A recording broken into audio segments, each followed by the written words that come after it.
Hey, good afternoon, good morning. Welcome to the first ever Gateless live webinar. I'm Dave Lopshire with the Guaranteed Rate Companies, and we're very excited today to bring you the first in what is going to be many of these deep dive webinars where we're going to be bringing in the best of the best in the business, and we're going to be helping you grow your business. So we call Gateless the best coaching website on the planet.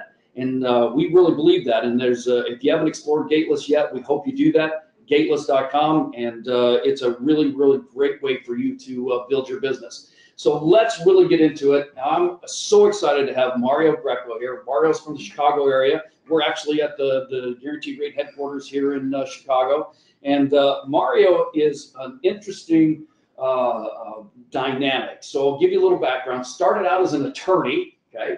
And built a practice and then expanded into the real estate business. And I'll give you a staggering number. More than a $1.5 billion in real estate transactions. That's unbelievable. So let's talk about that. How did you get there from being an attorney to a $1.5 billion producer? Well, hello, everybody. First thing I guess you need to have, and I think everyone listening and watching here probably has already, you have to have an amazingly individualized work ethic. And what I mean by that is you need to work as hard as you can, but also work as smart as you can.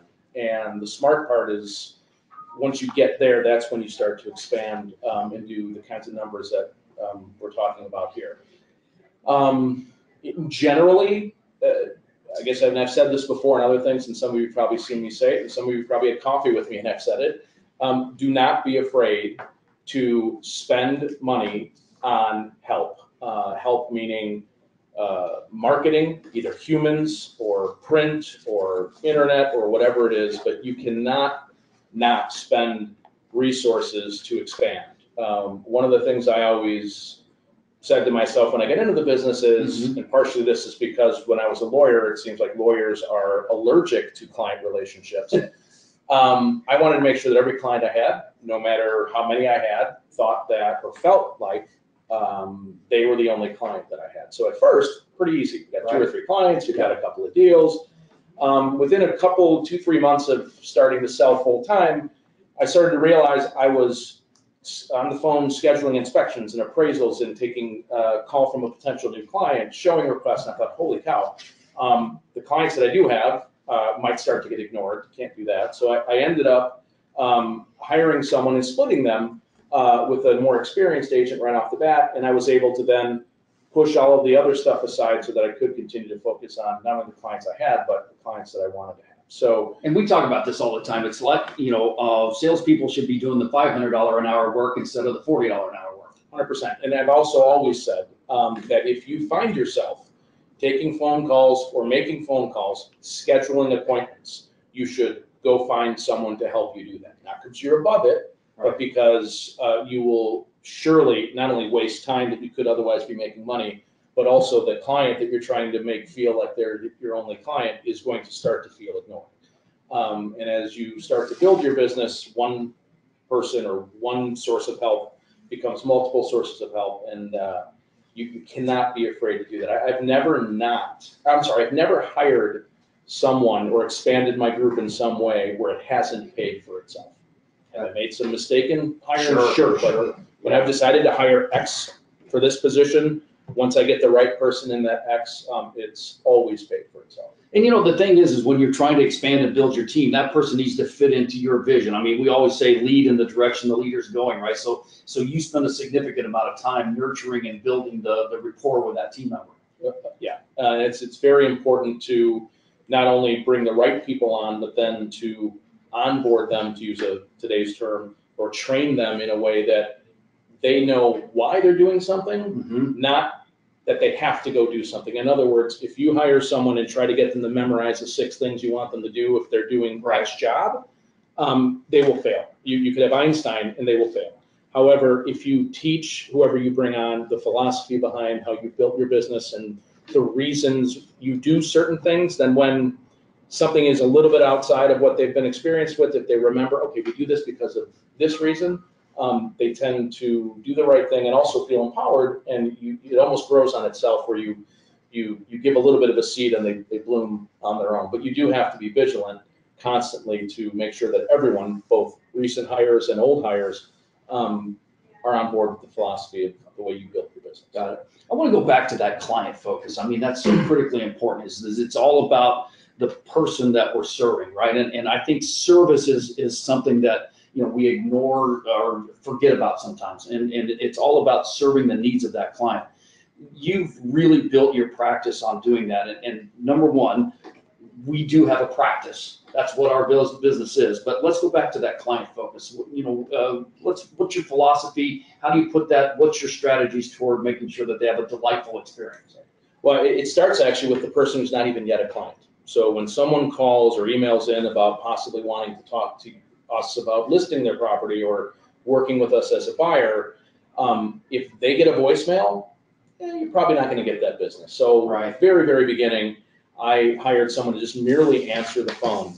I also removed my cell phone from anywhere I possibly could, not because I'm too good to take phone calls, but they're likely going to get a voicemail if they're calling me on my cell phone. So I started that right away, and now I have 2 people that answer the phone 7 days a week, even on Saturday and Sunday. And I even have a 3rd person who is in the office till about 11 o'clock at night. Wow. So that when someone calls in, if they aren't yet a client, they get a human. But if they are a client, they also feel well taken care of. So it started and starts with making sure whoever it is that's coming to you to possibly hire you, they need to feel like they're getting a business. And one thing I remember from when I was a lawyer and before I got into real estate, the perception. We have an emergency. Yeah, apparently. That's the background noise there. Sorry. Yeah, the perception of realtors or agents is that they're people that are, if they're good, they're super busy, they're in a car, they might call you back, they may not. And what I wanted to do is make sure that I did something that was not like that, because if I were the person calling in and getting a voicemail, I would literally go on to the next person. I'm not going to wait. So I wanted to change that perception, and I think I've done that. We do. But are they shocked at 9 o'clock at night? Sometimes even our own clients are. Yeah, sometimes our clients are like, do you sleep? And we say, yeah, this person just sleeps at different hours. But the reality is that if your client who you have, or the person that you want to become a client, doesn't feel like they're getting a legit business operation and not just someone who's got a couple of contacts and can sell a house, you're likely to lose them to other people. Even a group like ours that has name recognition might lose that business to some other group with name recognition. Or that new agent who is answering their cell phone luckily got that one piece of business, but you want to make sure that you capture as much as you can. I actually have another person who does nothing but return calls or emails from new business inquiries. Wow. She's been with me 12 years. She started as a client, was a sales agent, was my office manager, and now she merely does new business intake. And it's really, really helpful because, again, they feel like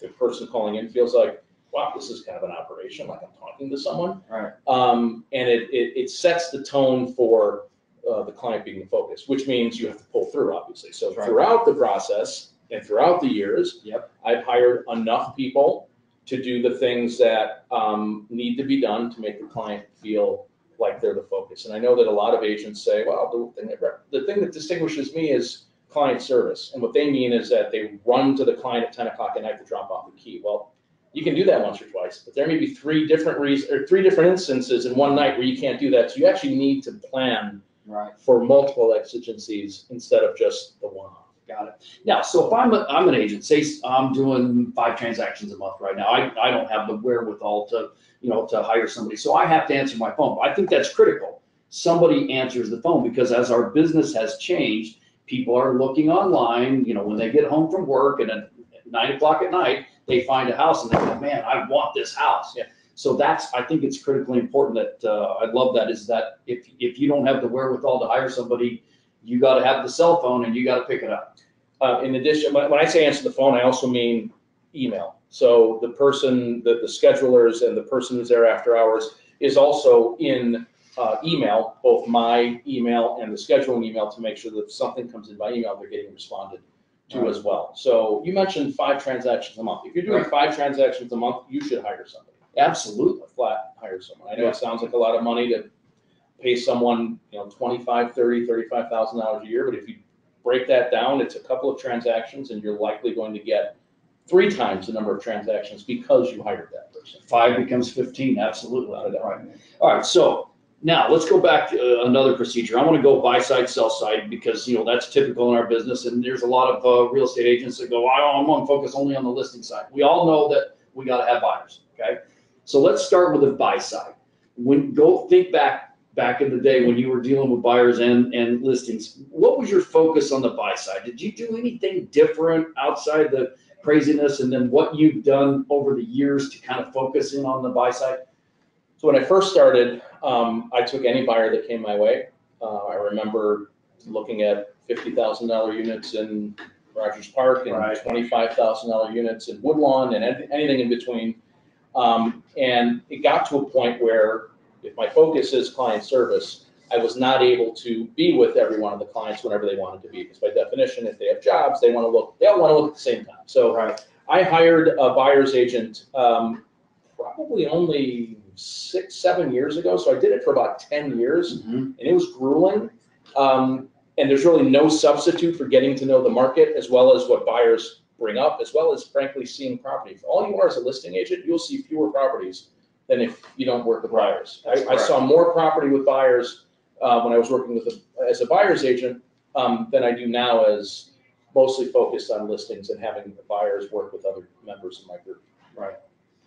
All right. So the crazy market right now, but somebody like you that's been in the business for a long time, it's not crazy. It's just another cycle. So inventory's tight, city's really tight. I was talking to a friend of mine who's a very successful agent in the suburbs. Inventory's tight in the 500,000 and less. Luxury market is better.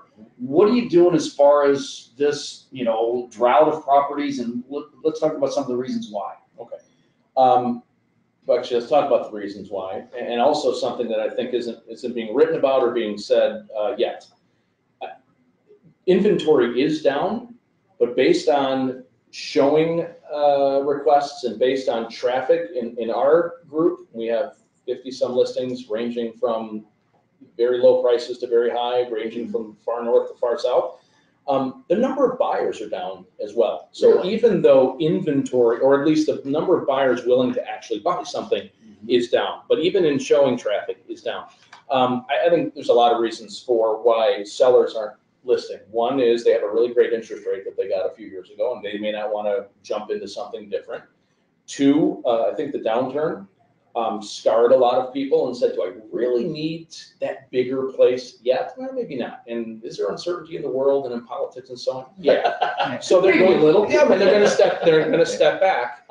In addition, tax reform hasn't helped this 800 to a million, 1.2 million range. So buyers that were going to move up to that range maybe aren't, and sellers, whatever they were going to do, if they're going to move up from that, it's not necessarily going to be a slam dunk financial decision. So we've had, I think, a lot of pullback over that. Now, as far as what we've done as a group to combat the low inventory, frankly, nothing different, because every lead that comes in gets responded to as instantaneously as possible.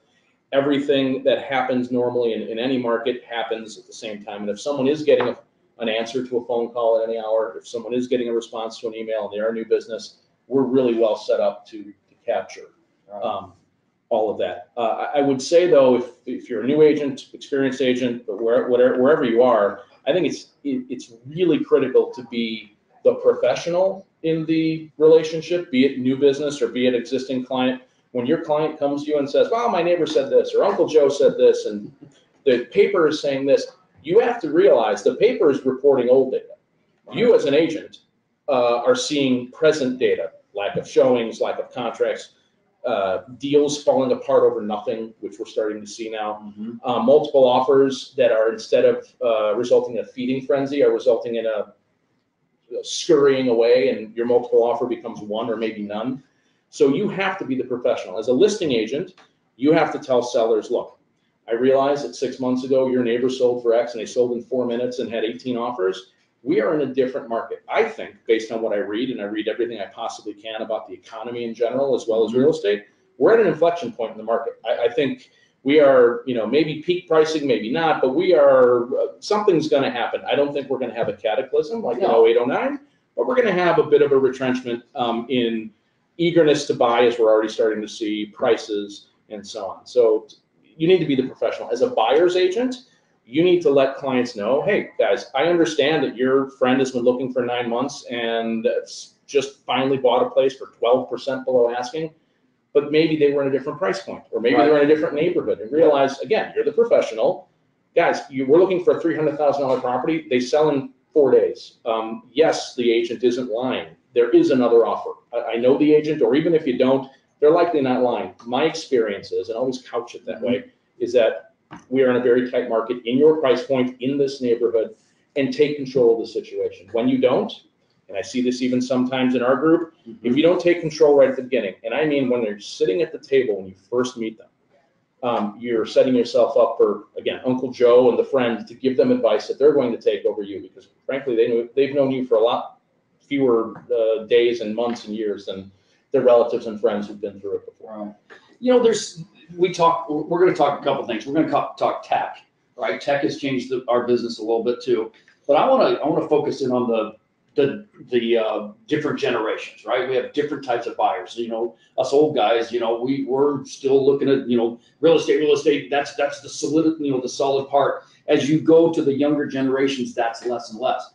But also, if you go all the way back down to the millennials, they buy completely different, right? There's going to be all about tech. So how are you adapting to how these different, both listing, buy side, the different generations and how they approach the business? Actually, I think one of the things that an agent, if they're going to expand their business and going to try to get to a certain level, I think if they don't have the ability to read people or have armed with knowledge about a certain age demographic that they're going to be dealing with, if they're a one size fits all, they probably won't expand or succeed as much. So what we do is based on how they come to us. So if it's an internet lead, we respond back through the internet or through email. We then, however, a day later or 6 hours later, depending on the urgency of the inquiry, we will call if we have their information, and we will continue to stay on top of them, but not too much, so as to not either scare away the demographic that's used to paper, or even the demographic that likes to hide behind the electronics, be it the millennials or otherwise. So you definitely have to. Our philosophy, or my philosophy, is if they contact you by phone, reply by phone. If they contact you by email, reply by email as soon as you can in both instances, and then go ahead and follow up with the opposite, so you at least have all bases covered. I love that. That's a phenomenal idea. So love the follow-up part of that. Now, when you're talking about focusing in technologically, right? So I love the fact that you're responding to that. But are you seeing a lot of people that are not using the internet to find houses, and then where they end up? Zillow, Trulia, Realtor.com. Yeah, I think everyone is there now. I remember when I started, I think the statistic was, 60% of people start online. Now it's probably 99% start and maybe finish there, and in between, they may hire an agent or not. So no, I think everyone is out there. It is now so easy, both with phones and with just the prevalence of laptops and iPads and such, that no, I think everyone starts in technology. I do think, however, that even though they may start there and they may look there, I think an agent makes a mistake when they focus all of their energy, time, and resources on just the most recent way of. Oh, yep. Sorry. Sorry. The camera. Yes. Get a wider camera. Anyway. So when an agent focuses only on social media or only on Google Ads or AdWorks or whatever it is, I think you're doing yourself a disservice, because one of the things you have to realize as well, if you're going to build a business and make it a brand and have a group and so on, is you also have to build your brand. And not everyone is going to be looking at AdWorks and Google Ads and so on. There still are people who get the Sunday paper and look through the paper. That's right. I actually get calls from Sunday Tribune ads, from print stuff. I mean, not a lot, not as much as before, but I do get them, and they actually convert, frankly, better than the electronic stuff. The electronic stuff is kind of expedient. They feel like it's just a text or an email, and they can go away if they want. But when someone actually gets the paper, picks up the phone and calls, they tend to be more serious. I've got an agent that I talked to a couple of days ago who's still getting sign calls. I mean, we do. Yeah, we do. do. So, I think that's pretty amazing that, that it's all ranges. So what do you do? Anything different technology-wise? I know you have a great website, you have the ability, but how are you handling, true the Zillow leads, all of those things? What's your focus there? So we're organized. The group is organized in a way where the sales agents are all assigned. One of each is assigned to one of my listings. I don't think that made sense. Each one of my listings has one of my sales agents assigned to it. Got it. To be the lead responder, lead accumulator, and so on. And they get paid based on whether or not that converts or if that converts. So one of the ways that I've addressed the expediency requirement is, hey guys, you can make way more if you convert this lead that is what I call your key bonus listing, than if you're just randomly trying to get people from the internet or whatever it is. Right. So that's one thing. The other thing is I've made sure that in my office, the technology is such that any one of the office staff can be in my inbox while I'm sitting here giving a webinar or in a meeting, and they're able to respond immediately to whatever it is that comes in that has to be responded to. So the new business, the leads, anything that comes in, I've made sure in any way I can to have it be to be as responsive as possible. So let's put that in perspective for somebody that's maybe not at your level. Yeah. You just got to respond. You got to respond to the emails. Honestly, you do. There's really no substitute. I know sometimes I'll get an email back saying, I'm out with clients, call you back at 5. That business is gone. Yep. Or you get a voicemail. If you've called between 10 and 3, I'll call you back. It's between 6 and 7 or the next day. And that's just not going to work. So if you are new, you shouldn't have too much going on. If you want more going on, you literally have to Exactly. be on your email, be on your phone. Exactly. I mean, make sure that you're not losing anything. And I can't stress enough that, and I haven't stressed it yet, but I'll say, make sure you know what is out there about you, not just because of negative reviews or anything like that, but make sure that you know that there maybe are websites out there that you didn't know about that have your contact info on them, and somehow your contact info is wrong or whatever it is. So one thing I've done for years and years is I have a Google alert on myself and the group, and every day I get an update, and if there's anything there I need to fix, I do. So it's critical that you, as a new agent or an agent that needs to grow their business, are as available as your clients hope you are. And if you're not, you are going to lose that business, not just to groups like ours, but even to other new agents who really are on top of it. Got it. All right, let's talk about, I hate to bring it up, but let's talk about open houses, all right? A lot of agents go, open houses, right? Oh, I hate doing it. But they're lead gathering events is what I call them. So what's your philosophy on open houses? So this is a loaded question. It is a loaded question. I generally don't espouse them for a couple of reasons. If you're going to spend 2 hours at someone's place and you're, as you say, collecting leads, I would rather you're spending 2 hours collecting leads that are coming in either off the signs or through the key bonuses we are organized, and they're not always the best leads. So what I have found with open houses over the years is 90% of the people coming through are probably not even very serious. Do we do them for client relations purposes? Yes. Do they ever really sell anything where they hadn't seen you before, they didn't have an agent, or they weren't going to come see you anyway? I don't think so. Right. So I guess in summary, if your client wants them, do them. But again, be the professional and say, hey, look, in my experience, they're not a good use of time. Instead of sitting here for 2 hours, here's what else I'm going to do. I'm going to go ahead and go through all the showings we've had, and I'm going to follow up with all the agents and see if they either have further interest or they have another client possibly, and maybe use your time better and be able to just be more efficient. I think open houses are very inefficient. Now, we talked earlier about demographics. Certain age groups, mine and older, think that they're all the rage because they bought their house 28 years ago in an open house. That's right. And they have a story from their neighbor down the street who sold in an open house. Sure, but again, as a professional, you should be able to distinguish why it is that one should or shouldn't be done. And I always err on the shouldn't be done. And it drives me crazy that we always think we have to do open houses on Saturday afternoon from 2 to 4 when everybody's at soccer or baseball with their kids. Do it on a Tuesday night for an hour when people are on their way home. But anyway, there's some good and bad both to open houses as well. Yeah. All right, let's get into the transaction. I just want to read something here real quick. I love this. By the way, I went on your website and pulled some of your testimonials. Okay. I don't think anyone was more blessed and lucky than me to have such a kick-ass group. Sorry for the language there, but I had to read it because I love this. Helping me through showings, negotiations, and now we're closing. Most importantly, keeping it together while dealing with an extremely challenging buyer. There were so many ups and downs along the way. I could not imagine getting through this with anyone other than the MG group. Here's another one. He made my home buying experience overwhelmingly positive. Your group is a well-oiled machine from Mario on down. You don't get those kind of raves without managing every part of the transaction. So I want to get into the transaction, right? So how do you manage the internal part of the transaction first, and then we'll talk about the external. So let's talk about how do you manage it with your team? Sure. I will say, first of all, as a teaching point, or whatever you want to call it, it's a much easier to sell something than it is to get it to go to closing. So no question. Once you get them under contract, then I think the real work can start. So within the group, I have two what are called contracts managers / coordinators.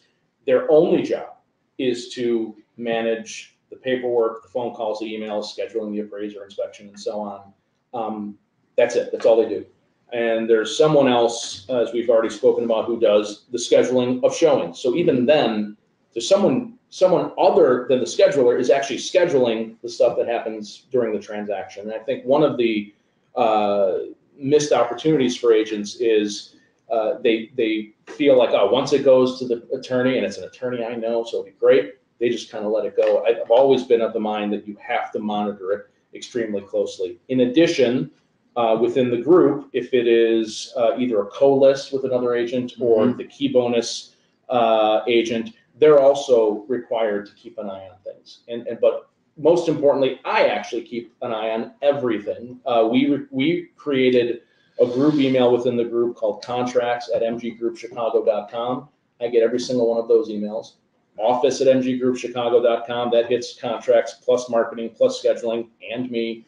So honestly, I sometimes feel like I'm an email delegation site and not really a human, but there's nothing that is more important than the person who's most experienced, who has the vested interest on top of the people that are whose job it is to monitor the transaction, to look in, make sure everything's okay, and then if need be, get involved with it. Stepping back a bit, I think when I said earlier, you take control and be the professional. Right. Hate to pick on Uncle Joe, but when Uncle Joe, the attorney who does DUIs in Midlothian, is the one your client picks to be their closing attorney, you have to, again, be the professional and say, look, I know you have a long relationship with Uncle Joe. He gave you a great christening gift, but here's the problem. He doesn't do, or she doesn't do closings in Chicago for condos, and honestly, $500 to $600 is what an attorney that we know will close it and that we know will communicate with us is going to cost. Do what you can. I've actually offered and have done this in the past, paid for another attorney just so they will have an attorney I know that's going to be more efficient, because you don't want to do that every time. Not every time. No, not every time. But I mean, when you realize, I mean, there's war stories forever, but one of the huge reasons why deals go sideways, especially in a market that is kind of inflecting possibly downward, is delay on attorneys. Right.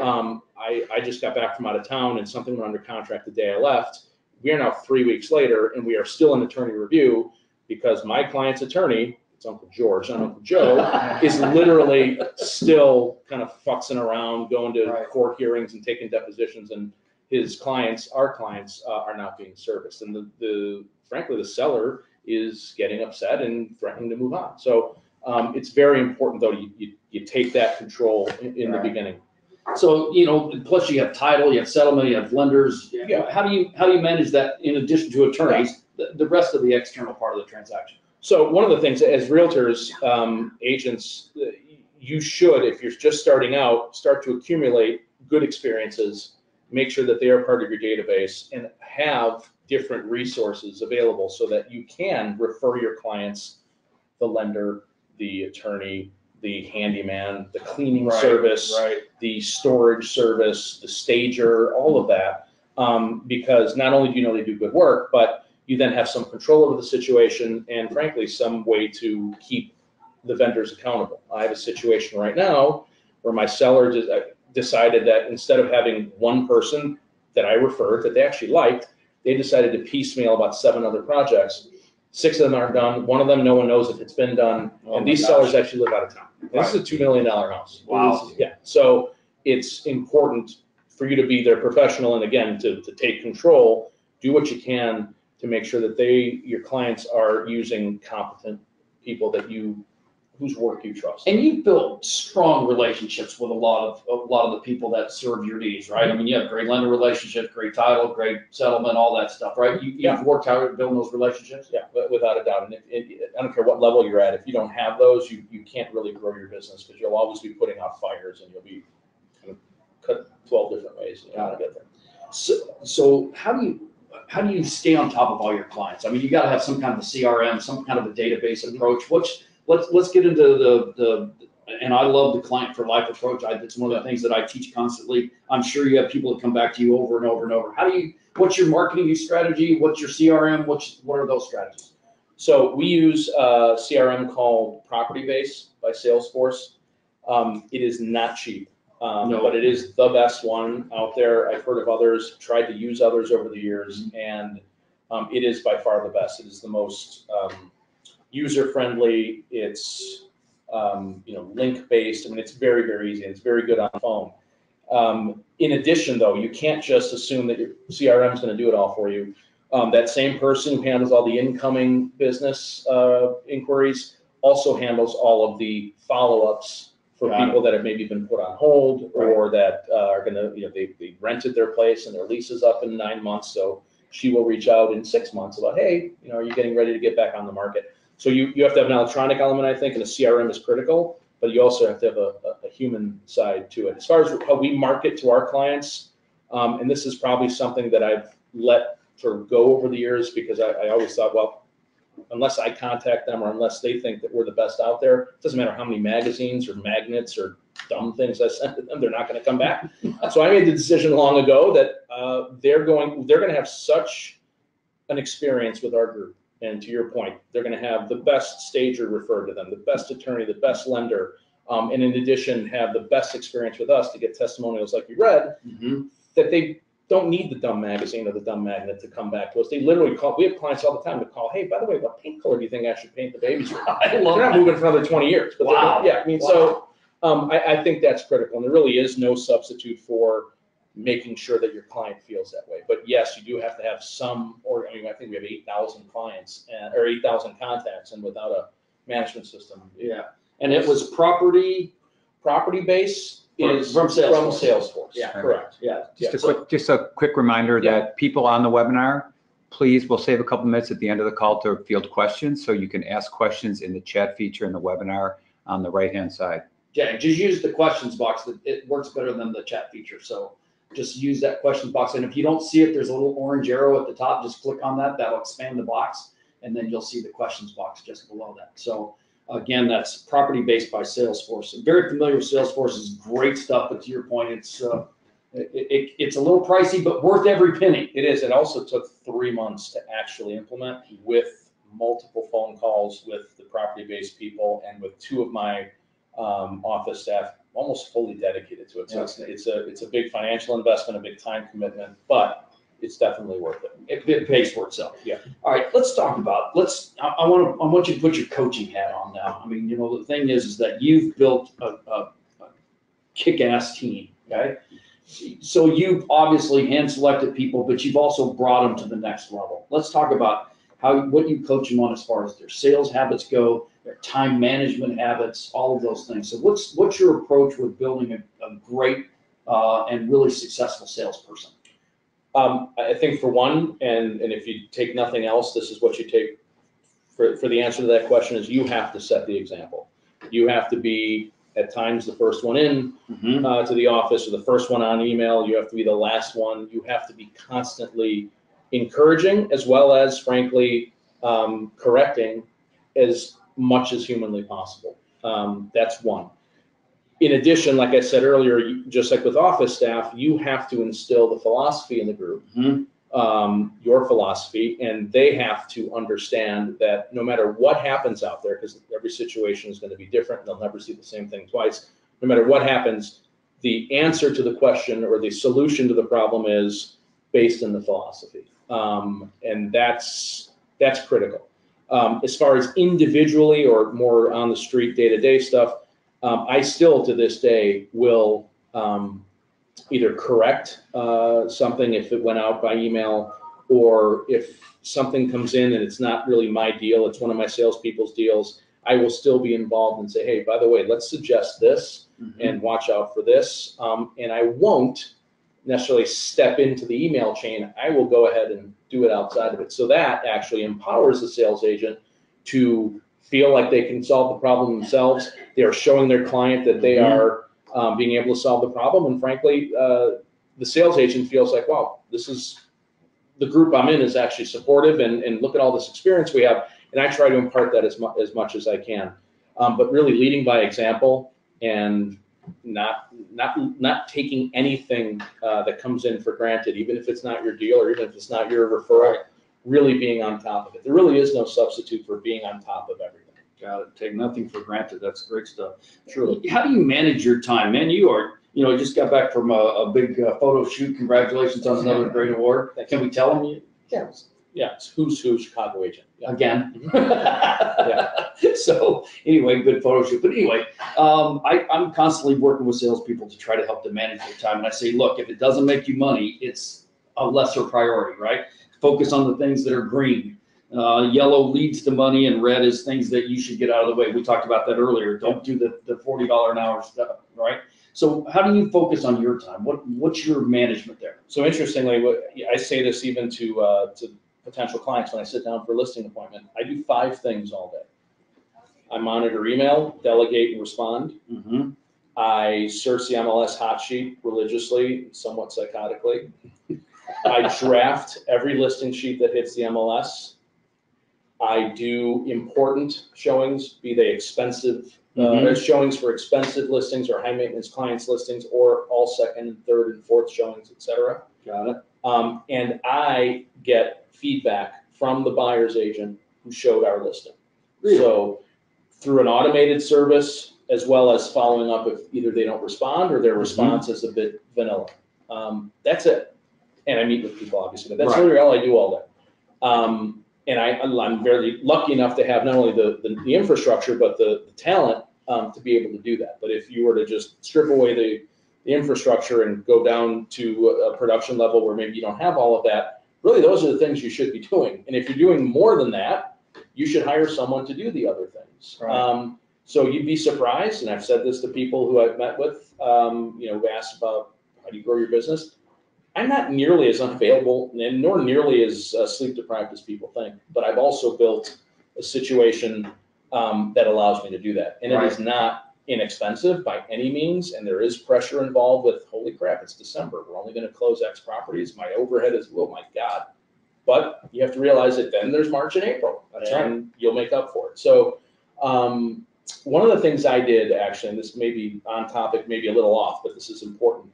About 13 years ago, so about 3 or 4 years into the business, I remember every Sunday sitting at my dining room table, taking out the business checkbook, the personal checkbook. This is back before apps and such, and trying to balance the checkbook, see what kind of money's coming in, coming out, and so on. Because I had come from the law, which you have a set salary, you know what you're going to make every 2 weeks, you might get a bonus at the end.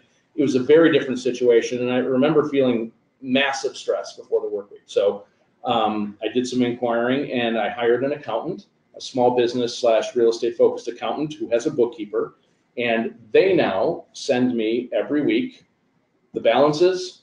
They pay the bills either through app or whatever, and all I have to worry about is not worry. But Thursday night, I get the balances. I figure out if there's a problem. If there's not, I go to sleep. If there is, I stay awake. But additionally, I have one of my office people, my contracts manager, every Wednesday sends me a list of my pending deals as well as my net commission, so I know what's coming in. So I know what's coming in, what's coming out, and therefore I spend almost no time worrying about where the money's going to come from or where it's going. even in December when it's looking like out of balance. Right. And to do that, you have to know your numbers, right? You have to know what your goals are. You have to. So how do you work your business plan, so to speak? How do you assemble that? Okay. I have never drafted a business plan. I know the numbers I need to make to keep the system in place. Right. And I've never not met those numbers. In 08, 09, and 10, when things were kind of crappy, not kind of, very crappy, I decided very quickly, well, I'm going to start doing rentals, and I'm going to learn what the hell a short sale is, and I'm going to maybe even dip into the foreclosure market and just pivot. So unlike most agents that are taught to do a business plan, I just never did. I just knew and trusted that if I know what's coming in and I know what's going out, if there's a problem, I'm going to adjust as much as I can. And I could be setting myself up for God knows what, but I love that, because here at Guaranteed Rate, one of our key, we have 10 core values. One of those is bias to action, being able to pivot, and that's really cool. Yeah. All right, we are a little bit over time because I want to get some time for some questions, and we have some really good ones up there. We have one that says, what is the best lead source of listings? You mentioned reviewing those. So what do you think the best lead source is? If you mean where to go find people that want to list their house. One of the very old school things I subscribe to is, especially if you're in a neighborhood that allows it, a sign in front of a house or a condo building with an under contract sticker. As soon as there's a verbal agreement, go put it up. Even if it doesn't end up coming to fruition and 5 days later it blows up, for 5 days, neighbors and everyone saw that it was under contract. So that's one of the very big sources of our leads is from signage on streets. The other is besides referrals. I'm assuming referrals. Right. Referrals are the best. Zillow/Trulia and Realtor.com, which are not the best leads, but any lead source that is connected to your inventory is going to be the best source. But it's only as good as your response time and as good as your incubation and your follow-up. So I would say that those are the best places. I am not someone, and I know people have seen me in other places say this, I don't hang out with my clients. I don't do parties. I don't, I may send a baby gift, but I don't have these Christmas parties with clients. I don't do that. I don't think that's as good of a lead source as not only making them feel like they had the best experience ever, but the other web sources and the signed source that I mentioned. I got it. All right, here's another one that I like a lot. It says, do you have a successful way to get buyers over to your lender partner when you're the listing agent? Of course, you know who that came from, right? Yeah. One of our loan officers. So. Yes, if they're open to it, and this assumes that they have another agent. Right. I always speak to the agent first and say, hey, it sounds like they're going with, I don't know, X loan or some out-of-town big box lender. Right. Do you have any contacts at certain lender, Guaranteed Rate, wherever? And if they say yes, I will hope to try to get them to do my work. But if not, I will try to educate the agent as much as possible to say, look, I've had success with this lender at Guaranteed Rate and other lenders at Guaranteed Rate, at Wintrust, at wherever. Mm-hmm. I know they're going to close. Let's do what you can to get them there, and I will give as many stories as I can, and that usually works. Right. Sometimes it doesn't matter. They're going to go with whoever they're going to go with because someone told them their closing costs are going to be lower and then didn't disclose why they really won't be. But if someone's that skeptical, they're not going to go with you anyway. Got it. Somebody says, do you use Boomtown at all? I don't know what that is. It's a lead aggregation site. So, all right, cool. You mentioned that we are in a different market than we were 9 months ago. How do you explain this to your buyer seller without having them worry? That's a great question. Yeah, it's a hard question. As a listing agent, you have to have real information and not just war stories, although those help as well. Right. So like I said earlier, I read as much as I can. I read an app called Flipboard. I don't know if anyone has heard of that, but if you go to Flipboard on your iPhone or your Android, it's a news aggregator. It's free.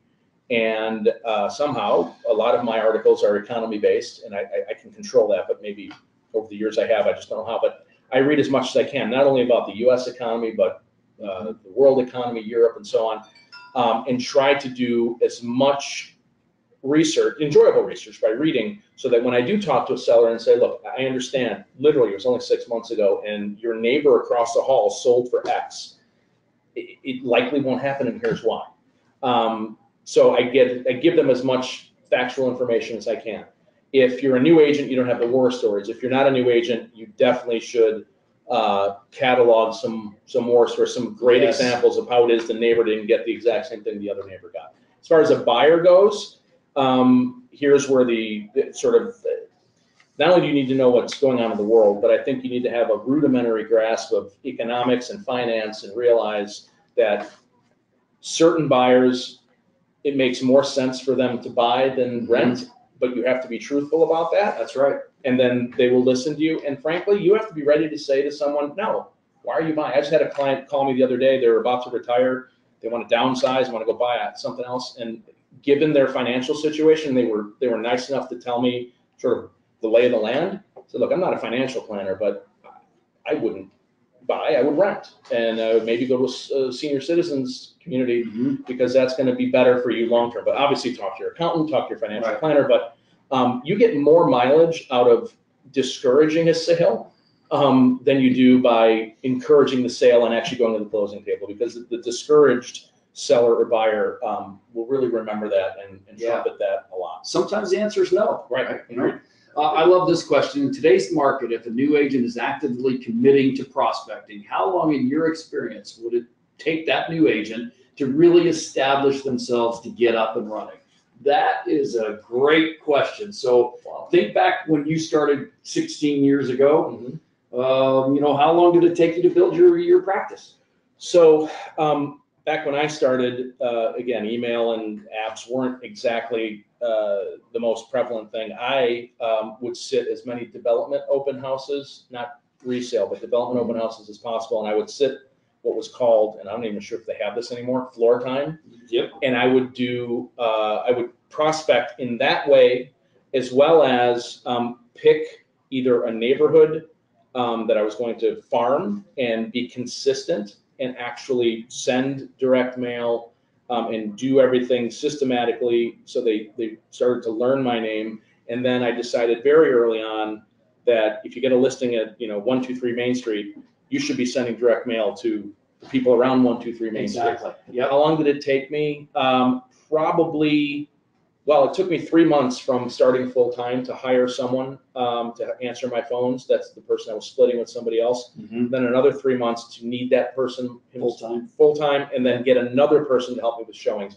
So it took me about 6 months. I've never made a cold call in my life. I've never called anyone who's canceled or expired.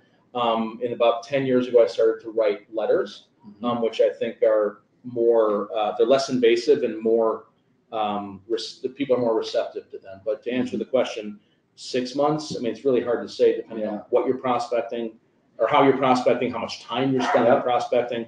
But you shouldn't get discouraged, but whatever you do it consistently. Don't just do one mailing. Oh, no one called, I'm done with mailings. You need to be consistent. Now, so you hit on something, and I'm going to expand on this. I think we've gotten away from geographic farming, okay? Yeah. I think that we have to get back to that, because what happens is that, to your point, you send a letter to somebody at 1234 Maple Street, you can't ignore 1238 Maple Street, right? You've got to target. So what is your strategy now on, I don't know that you ever go out and farm a neighborhood, but let's talk about what your strategy is. Yeah, so I don't farm specific neighborhoods anymore, but what I do is send direct mail around every single address that I have a listing at, and then another piece of direct mail once that address sells. And I usually go, I don't know, about 3-4 square blocks around. Right.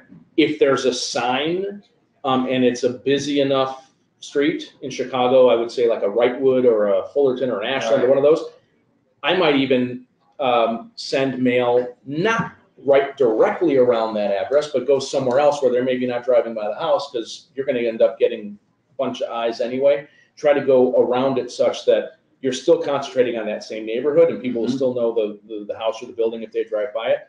But I definitely don't farm any more sort of different neighborhoods. And over the years, I've learned that there's always another realtor in your neighborhood, just like your uncle knows another realtor too. And your coworker who you used to work with 2 years ago, they know someone else too. So I never really depended on that. And I think the geographic farming or neighborhood farming, I think you're right, it's not something that is going to be that successful. Right. By the way, I just want to mention that this probably is one of the best arsenal thing in your arsenal. I love the fact that you still handwrite letters. I mean, I think that's when people get a handwritten letter, they're going to open it immediately. Yeah. And so I think that, by the way, that's a great investment. Let me be clear. They're not written. I'm not that old. But they are actually, they're customized to the address, to the situation. And most importantly, and I think this is whether or not you're writing cancel expired letters or anything else, make sure that the label looks like someone either printed the label and it wasn't auto printed, or you actually handwrite the address on the envelope. Most people open those. Right. But when they see auto RT on the label, they're throwing, at least I am, they're throwing it in the garbage. All right. So here's a great question. We're getting somebody asked me the other day about commission cuts. So, that's a big thing that's happening in our market now. So what's your philosophy on commission cuts? And I'll just add let's talk about commission cuts. So when I first started, the managing broker at the office I was at said, absolutely never cut your commission. Even if you lose the business, in the long run, you're going to do better. I didn't agree with that then. I don't agree with that now. But what we do is we offer, in certain instances, a graduated commission scale. So we always charge X. And then for a situation where we bring the buyer, we may discount that. And then if the buyer doesn't have an agent at all, we tell the seller, you know what, in that situation, we'll only charge you half the commission. They then all of a sudden forget that they're going to ask you for 4.5%. Right? They feel like, oh my God, well, that's something that maybe is going to work. And I actually have data behind it. I will say, look, in the past 2 or 3 years, the situation where we brought the buyer happened 12% of the time. The situation where the buyer was unrepresented happened 8% of the time. So there's a 1 in 5 chance you're going to pay less than full price, and it gets them off of that. If in fact, though, they're insistent on it, and this happened with a repeat client of mine, they're insistent on getting a discount. I make the decision based on, do I want the listing? Is it going to sell? Are they going to be reasonable about price? And more subtly, but I think just as importantly, especially if I subscribe to the signage theory of getting business, if I can put a sign out front and it's on a street that people are going to drive down, I am more likely to discount my commission, because a little bit of a smaller pie is a lot more than 0 of a bigger pie. Right. Got it. All right, cool. Here's an interesting question. How do you think about those grocery store ads and billboards? Okay, so the other thing I've never done is spent a single dollar on random advertising. That's what I call that. I love that. Not random. a single dollar. Yep. At one point, I had someone who sold little videos at the gas station. Somehow she got a hold of me, and she kept trying to get me to buy the little videos on the gas station, and she was going to give me 3 months for free. And I said, actually, no, I don't want it. For A, it doesn't work, and B, my other theory of you have to do it consistently. Why bother if you're not going to do it consistently? But I don't think you get any or very much business, and surely the return on the investment is very close to 0. Got it. Yeah. All right. So Kurt, we're at 53 minutes. Are we got time for a couple more? Or? Yeah, we'll take 2 more. All right. So we're going to do 2 more questions here. So we covered. All right. So question on how to get involved in the luxury market. Yeah. Walter's asking how he can transition to the luxury business. I saw that. Yeah. This is going to be, again, cutting against the grain. I never tried to get into the luxury market. In the very beginning, I said, I'm going to take I actually used to liken myself to a CTA bus. Anyone that comes along, I'm going to take on. And then eventually, when I needed more help to take all those people on, I started hiring people. Right. So it turns out that people that ride the CTA bus maybe eventually drive a limousine, and they become luxury market people. That's how I've gotten into the luxury market, just because of being in the business long enough and having people move up, and then eventually getting referrals. I don't know, and I don't know who asked the question, but whoever did, if you're new, realize that luxury listings take way more money, way more time, and your sellers, remember how I said take control and you're the professional? It's a lot harder to take control, and it's a hell of a lot harder to be the professional in that situation. So be careful what you wish for, because they're not all there cracked up to be at times. Yeah. And I will tell you, my experience is that, everybody thinks that the luxury buyer is the smarter, really savvy buyer. That is not always the case. So just. No, and in fact, well, actually, yes and no. To your point, the luxury buyer actually thinks they know more than Exactly. you, their agent, the seller. They're the smartest people on the planet, and the deals are really hard to put together as well. That's great. One more good one. How do you leverage video for communication or for listings? I don't. No. I just don't. I haven't used video. I've looked into it. I know a lot of the agents at the top do. Mm-hmm. I just haven't really gotten around to doing it. Got it. All right, cool. All right, we are almost out of time. Okay, we are out of time. So, Mario, I can't thank you enough. I mean, I could have taken pages and pages of notes. I love this stuff. Final thoughts on, where you think the business is going to go. Give me a capsule summary of what's happening in our market for 2018. I think 2018 is started out well. It is going to soften. I think the fall market will likely be slower than what people are going to hope for. I think our business in general will stay where it's at, and in the coming years, when everything's going to go to robots and Zillow flipping houses online, I don't think that's true at all. So if you do some of the things we talked about here and actually create a sustaining business with good habits that maybe are sometimes old school, you'll be fine. Got it. Thank you so much. It's mggroupchicago.com. Check out Mario's website, and I tell you, you'll learn from it. It might be something that you can tailor to what you need as far as your website goes. And we didn't talk much about social media, but if you don't have a social media presence, you don't exist. So I just want to kind of throw that out there. So Mario, I appreciate you coming in today. On behalf of all of us at Gateless, remember Gateless.com. We call it the best coaching site on the planet, and it is. Please take a look at it. Look at some of the stuff that we have up there for you. On behalf of all of us here at the Guaranteed Rate Companies, I'm Dave Lofshire. Thanks for joining. We'll be back in 2 weeks. Watch your email for more, and of course, you can check out the schedule on the site. Thanks for joining, everybody. Have a great day.